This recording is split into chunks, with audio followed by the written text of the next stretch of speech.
एक बार देवर्षि नारद बैकुंठ लोक गए। वहां नारद जी ने भगवान नारायण से कहा, हे प्रभु, पृथ्वी पर आपका प्रभाव कम हो रहा है। जो लोग धर्म पर चल रहे हैं उन्हें अच्छा फल प्राप्त नहीं हो रहा और अधर्मगामी मार्ग वाले पापी अच्छे फल के भागी हो रहे हैं। इस पर श्री नारायण ने कहा, हे देवर्षि, ऐसा नहीं है। यह सब नियति का ही फल है और जो भी हो रहा है वही उचित है। इस पर नारद जी ने जोर देकर कहा, हे प्रभु, मैंने स्वयं अपने नेत्रों से देखा है।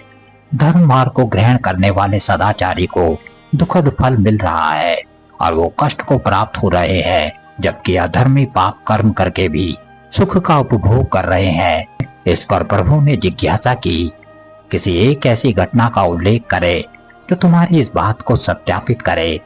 तब नारद जी ने कहा, जब वे जंगल से गुजर रहे थे तब एक गाय दलदल में फंसी हुई थी, मगर कोई भी व्यक्ति उसे बचाने नहीं आ रहा था।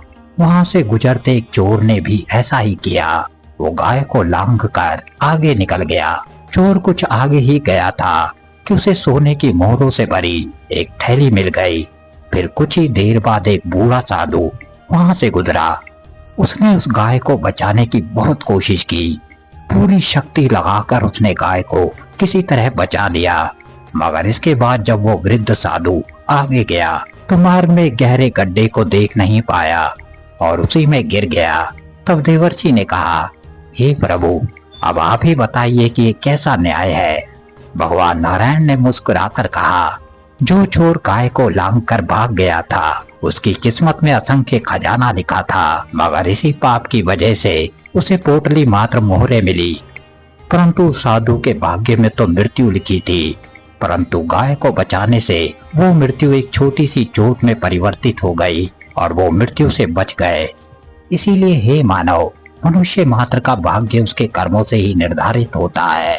सत्कर्मों का प्रभाव व्यक्ति के हर दुख को कम कर देता है, वहीं गलत कर्म व्यक्ति को बुरा प्रभाव देते हैं।